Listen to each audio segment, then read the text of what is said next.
Times now नव भारत में आप सभी का बहुत बहुत स्वागत है और मैं हूं आपके साथ वैभव भोला। तो हिंदुस्तान के क्रिकेट में एक नए युग का आगाज हुआ है, रोहित राहुल का युग। रोहित और केएल राहुल नहीं, रोहित शर्मा और राहुल द्रविड़ के युग का आगाज हुआ है। तो एक नया आगाज हुआ है तो कुछ पुरानी यादें भी हैं। रवि शास्त्री लंबे समय तक इंडियन टीम के कोच रहे और जब उनकी विदाई हुई, जिस आखिरी प्रेस कॉन्फ्रेंस में वो सामने आए, तो उन्होंने कुछ ऐसी बातें की हैं जिससे जो सवाल उठते हैं वो बीसीसीआई पे डायरेक्ट सवाल उठते हैं। सबसे पहले रवि शास्त्री ने क्या कहा वो मैं आपको बताता हूँ। जब प्रेस कॉन्फ्रेंस पे रवि शास्त्री आए तो उन्होंने कहा कि खिलाड़ी हैं, ये कोई पेट्रोल से नहीं चलते हैं, इंसान हैं। बायो बबल में रहकर खिलाड़ी भी थक जाते हैं। अगर डॉन ब्रैडमैन भी होते वो आज के युग में बायो बबल में रहकर थक जाते। बहुत अच्छी बात की रवि शास्त्री ने, मैं उनको सल्यूट करता हूँ उनकी इस बात के लिए कि उन्होंने एक सच्ची बात पूरी दुनिया के सामने लेकर आए।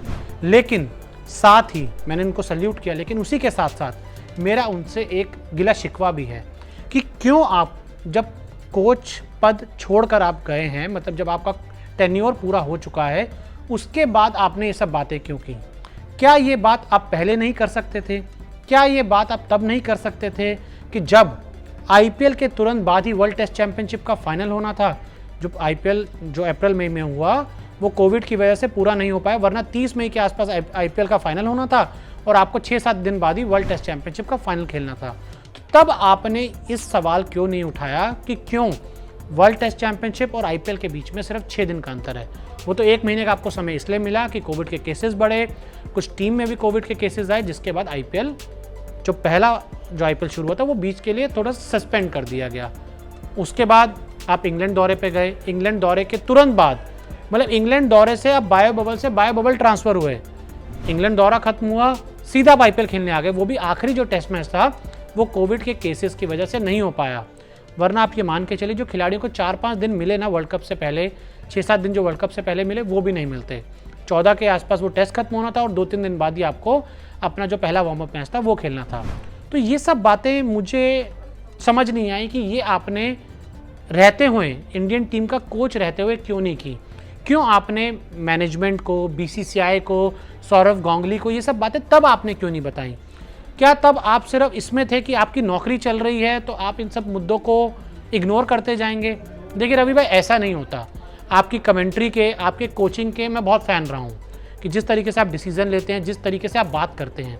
लेकिन यहाँ पर मुझे थोड़ा सा दुख हुआ कि आप जब छोड़ कर गए तब आपने वो प्रॉब्लम्स बताई जो आपको पहले एड्रेस करनी चाहिए थी। अगर ये इश्यूज आपने पहले एड्रेस किए होते, आपने बोला होता कि हम कुछ खिलाड़ियों को आईपीएल में नहीं चाहते वो खेलें, या कुछ खिलाड़ियों को थोड़ा आराम देने का आप एक प्लानिंग बनाते, तो उससे बेहतर होती चीज़ें। उससे इंडियन टीम का चाहे T20 वर्ल्ड कप में भला होता। बुमराह ने भी आके बात बोली, कप्तान विराट ने भी कहा कि बायो बबल में लगातार रहना, खेलना आसान नहीं होता। बिल्कुल मैं मानता हूँ, लेकिन अब मुझे एक चीज़ समझाइए कि जिस टीम की दुहाई लगातार दी जा रही थी कि बायो बबल में रह रहकर परेशान हो गई है, थक गई है, तो उनके सीनियर खिलाड़ी अब न्यूजीलैंड के खिलाफ 3 मैचों की T20 सीरीज़ खेलने के लिए क्यों राज़ी हो गए? क्यों इन्होंने दोबारा ब्रेक नहीं मांगा? तो इसमें भी चाहते तो आप 3 T20 सीरीज़ जो मैचों की सीरीज़ है, आप उसमें ब्रेक ले सकते थे।